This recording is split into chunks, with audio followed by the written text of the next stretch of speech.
રંધાવા અને સ્વાગત છે તમારું પૂનમ્સ ફ્લેવર કિચનમાં। આજે હું તમને ઘરે જ ફરાળી લોટ કઈ રીતે બને એ બનાવતા શીખવાડીશ। એના માટે સૌપ્રથમ એક વાટકીનું માપ સેટ કરી લેવાનું છે। અહીંયા એક વાટકી મેં સાબુદાણા લીધા છે, એ જ માપની વાટકીથી એક વાટકી રાજગરાનો લોટ લીધો છે અને એક વાટકી મોરૈયો અથવા સાંબો તમે કંઈ પણ લઈ શકો છો। તો ત્રણેય વાટકીનું માપ સેટ કરી અને ત્રણેય એક સરખા માપનું તમારે લેવાનું છે।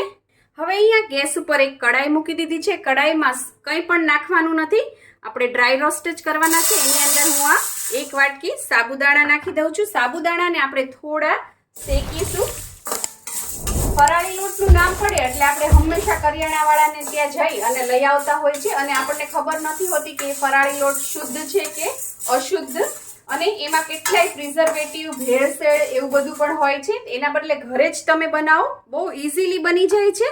બે સાબુદાણાને બહુ આકરા નથી શેકવાના, 10-15 સેકન્ડ જેવું થાય એટલે એની અંદર જ આપણે આ સાંબો અથવા મોરૈયો એ નાખી દેવાનો છે અને એની સાથે જ આપણે આ રાજગરાનો લોટ છે એ પણ નાખી દેવાનો છે અને જસ્ટ 1.5 થી 2 જ મિનિટ સુધી શેકવાનું છે। આ સરસ શેકાઈ ગયું છે અને ધીમા તાપે શેકવાનું। ત્યારબાદ હવે આપણે એક થાળીમાં તરત જ ટ્રાન્સફર કરી લેવાનું અને એને ઠંડુ કરવા મૂકી દઈશું। આ રીતે પાથરી દઈશું અને ઠંડુ થાય પછી હજી આપણે આની અંદર એક વસ્તુ મિક્સ કરવાની છે અને આ લોટમાંથી તમે રોટલી, ભાખરી, પરોઠા, થેપલા કોઈ પણ વસ્તુ તમારે બનાવવી હોય તો બનાવી શકો છો।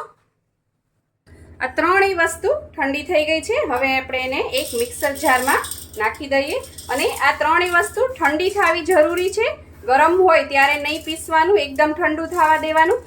આ લોટને તમે એરટાઇટ કન્ટેનરમાં ભરીને બહાર જ તે 1.5 મહિના સુધી સાચવી શકશો અને તમે ફ્રીઝમાં રાખશો તો 3 થી 4 મહિના સુધી આ લોટને કંઈ પણ નહીં થાય।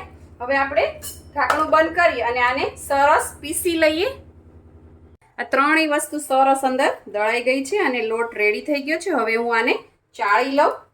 લોટ ચડાઈ ગયો છે। હવે લાસ્ટમાં એની અંદર આપણે મિક્સ કરવાનો છે આરારૂટ અથવા તપકીરનો લોટ અથવા આરાનો લોટ, તમે જે પણ કહેતા હોય। આ પણ મેં ચાળીને લીધો છે અને આને સરસ આ રીતે મિક્સ કરી દેવાનો છે અને લાસ્ટમાં જ મિક્સ કરવાનો।